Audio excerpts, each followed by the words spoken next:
Hello friends, welcome back to YouTube channel. My name is Rupesh Harshe. मैं recently SBI PO और IBPS PO के exams crack किए हैं। आप सभी को पता है कि आरआरबी पीओ और आरआरबी क्लर्क की नोटिफिकेशन आ चुकी है, इसलिए हमारे पास काफी कम समय है इस पर्टिकुलर एग्जाम की प्रिपरेशन करने के लिए। तो आज हम प्रॉपर प्लानिंग डिस्कस करेंगे कि हम किस तरीके से इस एग्जाम्स को क्रैक कर सकते हैं। ओके, देखिए आरआरबी पीओ और आरआरबी क्लर्क का जो सिलेबस है वो सरीका है, इनका एग्जाम पैटर्न काफी सेम है, इसलिए हम उनको डिफरेंशिएट नहीं करेंगे। इनको हम एक ही तरीके से डिस्कस करेंगे और एक ही तरीके से पढ़ेंगे।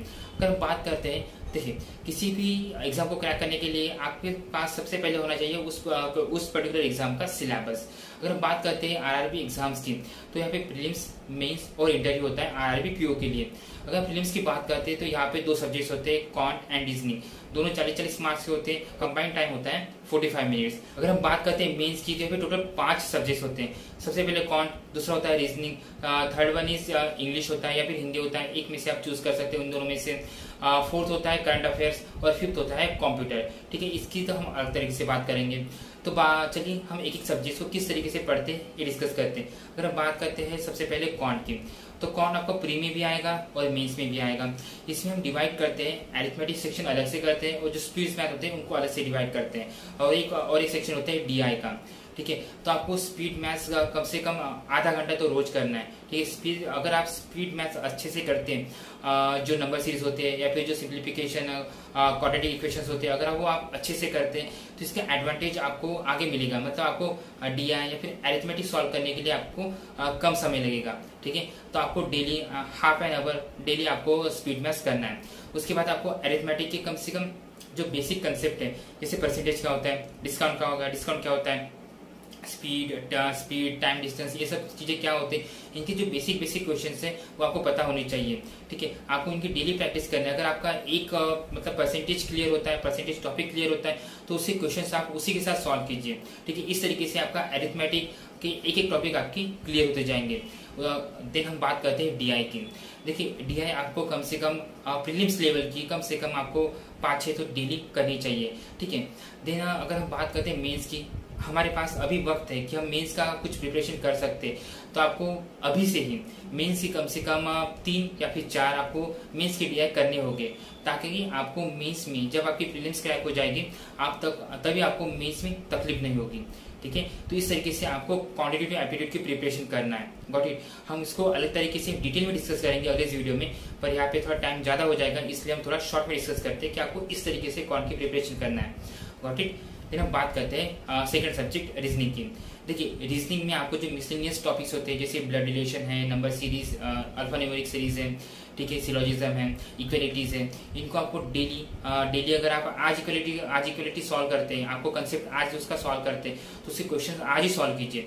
ठीक है, इस तरीके से आपको 10 या 15 दिन में आपके ये जो मिसलेनियस टॉपिक्स है रीजनिंग के वो कंप्लीट हो जाएंगे। जैसे जैसे आप मिसलेनियस टॉपिक्स कंप्लीट करते हैं, उसी के साथ आपको पजल सॉल्व करना है। ठीक है, आरआरबी क्लर्क और आरआरबी पीओ की जो पजल्स होते हैं ना, उसमें थोड़ा सा डिफिकल्टी लेवल अलग होती है। हो सकता है कि आपको स्टार्टिंग में इसके ज्यादा समय लगे, पर धीरे धीरे आप प्रैक्टिस करेंगे तो ये समय धीरे धीरे कम होता जाएगा। ठीक है, आरआरबी पीओ की पजल्स आपको 3.5 या फिर 3 मिनट में कंप्लीट करना है, मैक्सिमम 4 मिनट्स में। ठीक है, और आरआरबी क्लर्क की जो पजल्स होती है वो आपको 2 या फिर 2.5 मिनट में कंप्लीट करना है। अगर आप इस लेवल पे आते हो तो आप समझ जाइए कि आपकी प्रिपरेशन काफी अच्छे से शुरू है। ठीक है, तो ये होगी प्रीलिम्स की बात रीजनिंग के लिए। अगर हम मेंस की बात करते हैं तो मेंस की भी पजल्स आरआरबी के एग्जाम्स में ज्यादा टफ्स नहीं होते, पर आपको डेली सॉल्व करना पड़ेगा। डेली आपको कम से कम 3 या 4 पजल आपको डेली सॉल्व करना पड़ेगा। ठीक है, मैं मेंस की बात कर रहा हूँ। मिसलेनियस तो आप कर ही लोगे, आप प्रीलिम्स के बाद मिसलेनियस कर सकते हो। लेकिन एक अलग पैटर्न आता है, अलग पैटर्न के क्वेश्चंस होते हैं क्रिटिकल रीजनिंग के।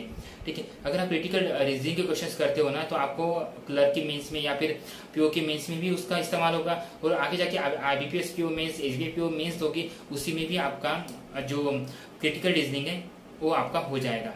ठीक है, क्रिटिकल रीजनिंग के लिए आप हर्षल अग्रवाल सर का एक वीडियो है, वो जाके देख सकते हैं, वहां से आप क्रिटिकल रीजनिंग कर सकते हैं। तो इस तरीके से हमने बात की क्वांट की, रीजनिंग की। ओके, देखिए हम बात करते हैं मेंस में 2 सब्जेक्ट, मेंस में जो बाकी के सब्जेक्ट है इंग्लिश या फिर हिंदी, इन दोनों में से आपको चूज करना पड़ेगा। आप जिस लैंग्वेज में कंफर्टेबल होते हैं उस लैंग्वेज को चूज कर सकते हैं। ठीक है, मैं पर्टिकुलरली इस वीडियो में बात करूंगा आप इंग्लिश कैसे प्रिपेयर कर सकते हैं। देखिए इंग्लिश के लिए मैं एक अलग से डेडिकेटेड वीडियो लाऊंगा कि हमें कैसे प्रिपेयर करना है, पर मैं आपको यहाँ पे बता रहा हूँ कि आपको इंग्लिश के लिए डेली एडिटोरियल पढ़ना है, ठीक है। निमिषा बंसल मैम के 120 रूल्स हैं, वो आप पढ़ सकते हैं, ठीक है। पर उसको आपको प्रैक्टिस करना पड़ेगा। आपको ग्रामर मतलब बाय हार्ट लर्न होना चाहिए ऐसा नहीं है, पर आपको उसको डेली डेली प्रैक्टिस करना पड़ेगा, पर आपको एडिटोरियल पढ़ना पड़ेगा, ठीक है। तो इस तरीके से आप इंग्लिश डेली थोड़ा थोड़ा पढ़ के प्रैक्टिस करके प्रिपेयर कर सकते हैं, ठीक है। तो बात करते हैं हम करंट अफेयर्स की। करंट अफेयर्स के लिए एक मैंने डेडिकेटेड वीडियो बनाए हैं, आप वो मेरे चैनल पे जाके देख सकते हैं। उसका लिंक मैं आपके नीचे डिस्क्रिप्शन बॉक्स में दे दूंगा। वहाँ पे मैंने सारी बातें डिस्कस की हैं कि हमें कितने महीनों का करंट अफेयर्स कवर करना है, नोट्स बनाने हैं कि नहीं बनाने, और रिविजन किस तरह से करना है। ये सारी बातें मैंने उस वीडियो में डिस्कस किया हुआ है। बट आई वुड सजेस्ट कि आप 1 जून से जो प्रिपरेशन है, मतलब जो करंट अफेयर्स है उसे डेली करिए, ठीक है। 1 जून से मतलब आप कर सकते हैं, और आज से आपको डेली करंट अफेयर्स करना है। आप जो करंट अफेयर्स है वो प्री के बाद करेंगे ऐसा नहीं होगा, क्योंकि प्री के बाद आपके पास काफी कम समय होगा करंट अफेयर्स करने के लिए। तो लास्ट सब्जेक्ट से हमारा कंप्यूटर अवेयरनेस। कंप्यूटर अवेयरनेस आप वीकली पढ़ सकते हैं, वीकली आप वीडियोस देख सकते हैं या फिर पीडीएफ से उसको पढ़ सकते हैं। पर हाँ, उसके प्रीवियस ईयर क्वेश्चंस काफी इंपॉर्टेंट है, वो आप एक बार पढ़ लेना, ठीक है। आप चाहे तो जो कंप्यूटर अवेयरनेस है थोड़ा इजी सब्जेक्ट होता है, तो आप चाहे तो प्रीलिम्स के बाद भी पढ़ सकते हैं। तो इस तरीके से आपको प्री और मेंस की पढ़ाई अभी से शुरू करना है, ठीक है। प्री और देखिए मेंस के लिए आप 1 महीना पढ़ सकते हैं, और 1 महीने के बाद जैसे प्रीलिम्स के 15 दिन पहले या फिर 1 महीने पहले अगर आपका प्रीलिम्स वीक है तो उस तरीके से आप प्रिपरेशन कर सकते हैं। पर मेंस का आपको अभी से करना है, एटलीस्ट 1 मंथ तक, ठीक है। तो इस तरीके से आपको आरआरबी पीओ की प्रिपरेशन करना है। देखिए नेक्स्ट सवाल आता है कि हमें मॉक कैसे देनी चाहिए, उसकी फ्रीक्वेंसी क्या होनी चाहिए। देखिए अगर आप फ्रेशर्स हो, ठीक है, तो फ्रेशर्स के लिए आप आई गेस 2 दिन के बाद एक मॉक देख सकते हैं। देखिए मॉक काफी इंपॉर्टेंट है, मॉक से आपको ये पता चल जाएगा कि आपको कौन सा सब्जेक्ट कितना आता है, ठीक है। आपको मेंस का मॉक वीकली एक बार देना ही चाहिए। हाँ, that would be my suggestions for the freshers. और जिन्होंने पहले एग्जाम दे चुके हैं, जिनके पास एक्सपीरियंस है, वो आप अभी से ही डेली आप मॉक दे सकते हैं। देखिए आपके पास 3-4 मॉक्स तो अवेलेबल होने ही चाहिए, ठीक है। और मॉक्स खत्म नहीं होंगे जब तक आपकी एग्जाम आएगी ना, आपके पास अनलिमिटेड मॉक्स रहेंगे, मॉक्स खत्म नहीं होंगे। तो आपको डेली एक मॉक्स तो देना ही है। तो I guess this is all about RRB PO preparation. ज़्यादा मैं समय नहीं लूंगा आपका, क्योंकि आपको आगे जाके प्रिपरेशन भी करना है। और आई वुड सजेस्ट कि आप वीडियोस पे ज़्यादा ध्यान मत दीजिएगा, ठीक है। आप किसी भी एक सोर्स को फॉलो कीजिएगा और उसको ही फॉलो कीजिए, ठीक है। तो बाकी के वीडियोस की आप मत देखिए, अपना वीडियोस पे ध्यान मत भटकाइए, ठीक है। आप अपनी पढ़ाई अच्छे से कीजिए, प्रैक्टिस काफ़ी अच्छे से कीजिए, प्रैक्टिस आपको ही परफेक्ट बनाएगा, ओके। तो all the best for your examination.